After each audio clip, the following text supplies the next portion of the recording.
Assalamualaikum warahmatullahi wabarakatuh. Semangat pagi anak-anakku semuanya. Mudah-mudahan kita semua selalu dalam lindungan Allah Subhanahu wa taala. Dan dalam pembelajaran daring pada pagi hari ini kita awali dengan membaca Bismillahirrahmanirrahim.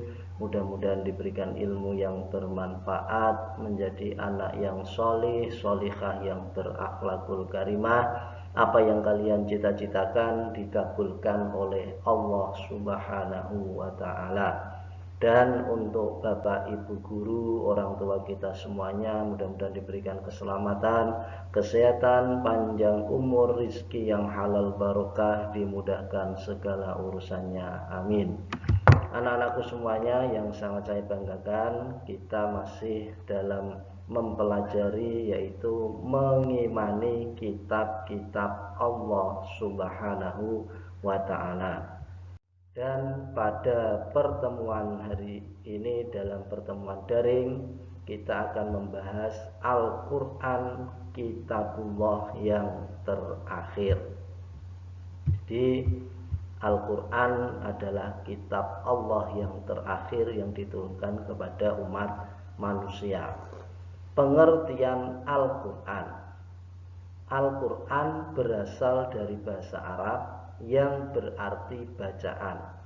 Sedangkan menurut istilah adalah kalam Allah Subhanahu wa ta'ala yang merupakan mukjizat yang diturunkan kepada Nabi Muhammad Shallallahu Alaihi Wasallam dan yang ditulis di mushaf dan diriwayatkan dengan mutawatir, serta membacanya adalah ibadah.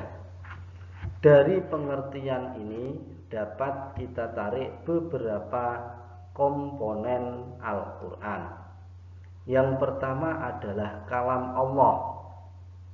Artinya Al-Quran adalah kalam Allah, bukan ucapan apalagi karangan Nabi Muhammad. Ini yang pertama.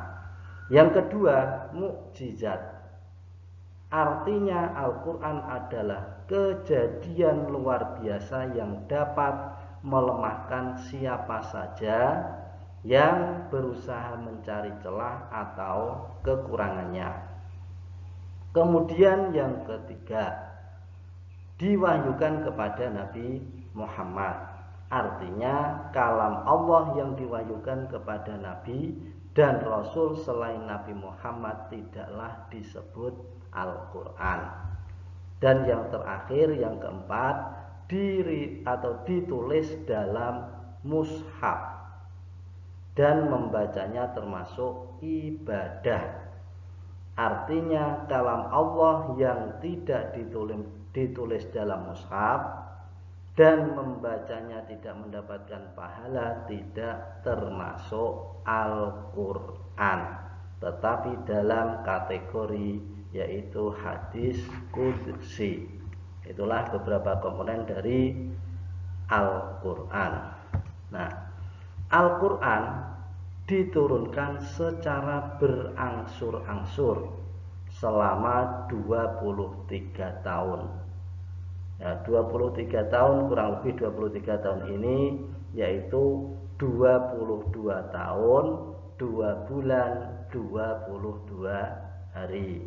Terdiri dari 30 juz, 114 surat, 6.236 ayat, kemudian 74.437 kalimat, dan 325.345 huruf. Wahyu yang pertama yaitu surat Al-Alaq ayat 1 sampai 5. Ini diturunkan pada tanggal 17 Ramadan 610 Masehi di Gua Hiro.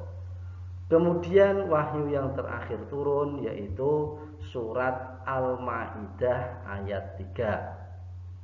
Ini pada tanggal 9 Dzulhijjah 10 Hijriah di Padang Arafah. Ini pada peristiwa Haji Wada. Nah, selanjutnya nama-nama lain dari Al-Quran. Yang pertama Alkitab, yang artinya yang dibukukan. Kemudian Al-Furqan, artinya pembeda. Kemudian Az-Zikr, artinya peringatan. Kemudian Al-Huda, artinya petunjuk. Kemudian yang kelima Asy-Syifa, artinya penawar atau obat. Kemudian kedudukan Al-Quran. Nah, di sini kedudukan Al-Quran ada 3 dalam agama Islam. Yang pertama yaitu sebagai mukjizat.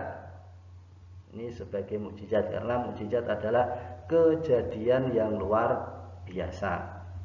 Kemudian yang kedua sebagai pedoman hidup. Ini sebagai pedoman hidup. Nah, Al-Quran sebagai pedoman hidup itu mencakup semua sisi kehidupan manusia dalam rangka mencapai kebahagiaan di dunia dan akhirat. Nah, di sini pedoman hidup yang pertama adalah meliputi akidah, kemudian syariah, yang ketiga adalah akhlak. Kemudian kedudukan Al-Quran yang ketiga sebagai korektor dan penyempurna kitab sebelumnya. Artinya di sini Al-Quran sebagai korektor kitab-kitab sebelumnya, artinya Al-Quran menunjukkan ajaran-ajaran kitab sebelumnya yang telah diselewengkan atau dibelokkan oleh pengikutnya kemudian dibetulkan. Nih. Nah, koreksi di sini bukan berarti koreksi terhadap isi kitab sebelumnya yang masih asli, tetapi adalah karena isi atau kitab sebelumnya yang asli itu pasti benar karena sama-sama berasal dari satu sumber, yaitu dari Allah Subhanahu wa ta'ala. Kemudian sebagai atau penyempurna kitab sebelumnya, artinya Al-Quran ini memberikan tambahan-tambahan aturan yang tidak tercantum dalam kitab-kitab sebelumnya. Tuh. Kemudian sikap dan perilaku yang mencerminkan penghayatan tentang iman kepada Al-Quran. 1. Mau mendengarkan Al-Quran. Yang kedua, gemar membaca Al-Quran dimanapun kita berada. Kemudian yang ketiga, selalu mentadaburi dan mengikuti Al-Quran, artinya mengikuti atau menghayati. Yang keempat, selalu menyebarkan dan mengajarkan Al-Quran. Oke, terima kasih untuk pembelajaran hari ini. Mudah-mudahan bermanfaat, kurang dan lebihnya mohon maaf.